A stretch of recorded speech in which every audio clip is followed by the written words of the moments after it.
Welcome. My name is Jeremy O'Connell, and I'm the lead programmer developer for the Connect2SSH Bash utility. In this video, I'm going to show you how you add a server. Now, let me just say this up front. I'm going to use the word server, but just keep in mind it's a host or node.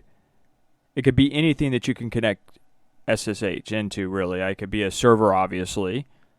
So it could be either like a bare metal server, or it could be a cloud server, or it could be networking gear, it could be a router, it could be a switch if it has SSH capability to get into it, it could be a NAS unit, anything. It could be a smartphone like an Android device where as long as it has an IP and you can connect to it from the network you're on, or at least that box that you're going to be using this on can connect to, then you can use it. So again, when I use the word server, remember that really means server / node / host / anything with SSH capability that can connect, that can allow an SSH connection.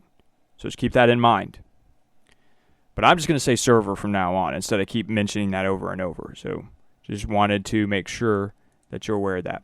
So let me get out of this and let's issue go actually do this. It's very simple. This is all through the command line. This is a command line utility. So if I issue, let's say we're new, we don't know what's going on. So if you're not sure, I'm just going to issue the help command here. So connect to SSH help. And you'll see here we get a list. And what we want to do is we want to add a server. So we have two options here. We can either issue the add-server, or if we don't want to type as much, we can just issue AS. So I'll clear this, and if you're someone who doesn't want to do a lot of typing, like generally I don't want to do, I can use the CONN tab and then space AS for add server, and you will see here that now it has located the add server, telling us here the action is adding a server / host, and first we enter in a human-friendly name of a server / host, and then we hit enter. This is just for your records. So when the host is identified, usually I use the host name is what I use, but it could be anything that you want. Now it has to be unique to the system. You cannot have two hosts with the same host name. So you might want to choose like network printer if you could get into it with SSH, or core router, or router 1, or you might use your domain name, or you might use your host name, whatever it is. So I'm just going to go ahead and enter here. I'll just enter, let's say we have a CentOS server, so I'll enter in CentOS web server. Well, you don't even have to do it this way. You could technically do it CentOS web server. Now I have to type in an IP or URL, really a domain name. It has to be something that's resolvable. Now, Connect2SSH at this point is not verifying your data. It's just going to take whatever you accept that it's going to be like, or put in there, it's going to accept it and be like, fine, whatever.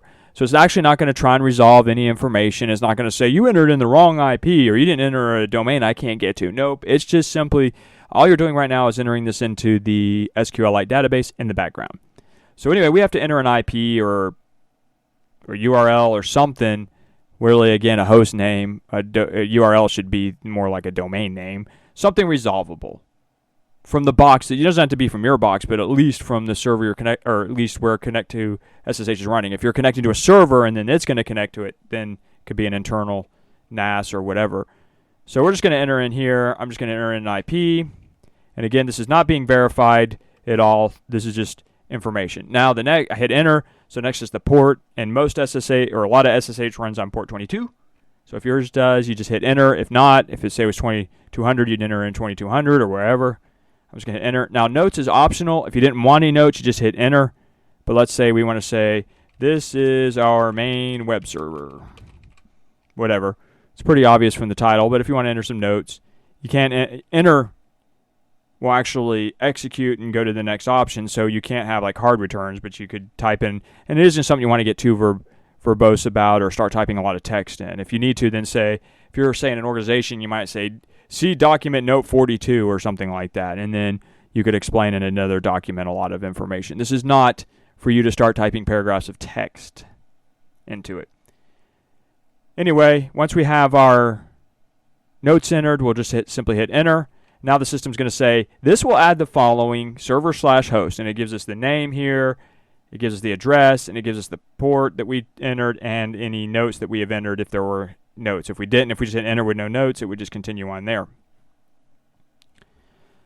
Now we have options to select. We can either type in yes to save or no to cancel, as you see at the very bottom here. Now I want to just say this.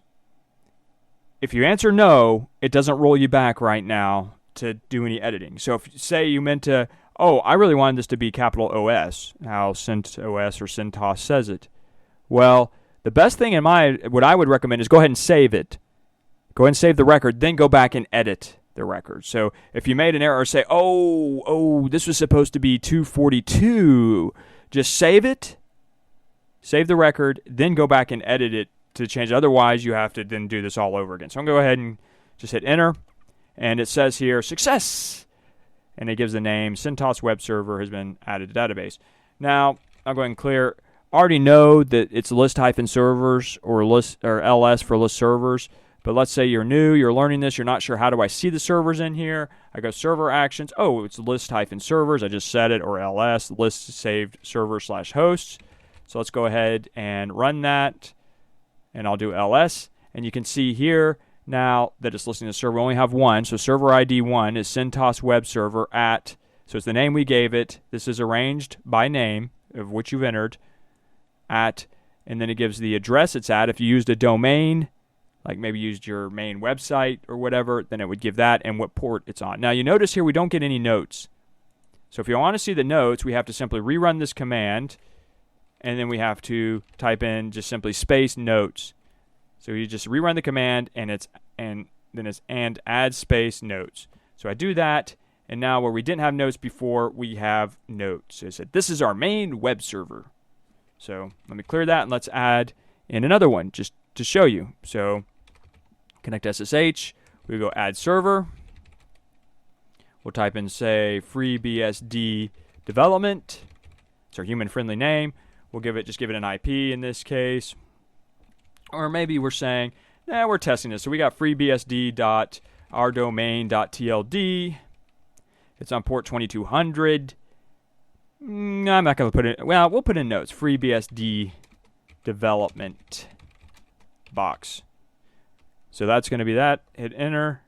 Then it's going to say, are you sure you want to add this? Because we've gone through all the steps as it added us, or asked us, excuse me. Yep, looks good to me. Going to hit enter. Yep, it's been added. Now, let me show you what happens when it fails. So let me clear this, and let's add in that free. I'm going to enter in the same information here. I'll just go ahead and copy it just so you can see. Because let's see this. Well, it helps if you click on copy, Jeremy, and get the other. So now you can all sit there and go, whoa, he didn't select it all and laugh. But anyway, so I'm going to enter in clear, as it's been entering things at the bottom. So now you can say, isn't it great when you do videos and get little quirks like this? But that's fine. So I'm going to go ahead and I'm going to add another server. I'm going to enter in the same name because the last two have been successful. I'll just enter in. It doesn't really matter what I enter in here because it's not checking this. And then it says, okay, I'm going to add this. So I'm going to go ahead and look at this. It didn't work. Womp, womp, womp. It said, error, server name already exists. Failed, server not added to database. Because FreeBSD development is already existing. It's checking the name to make sure that you don't have the same name host. So if I wanted to add, I have to add to or addition or second or some other information. Now let's go ahead and view this. So let me go, connect to SSH. We will do LS. And now, as you can see here, we're listing our two servers. We get CentOS web server and we get FreeBSD development. We don't have the notes, but you can see here the FreeBSD development has an @ and it's got our qualified domain. If we had a domain for it. And if we want to see the notes, we simply rerun this, type in notes, and now you can see here we have our notes right here.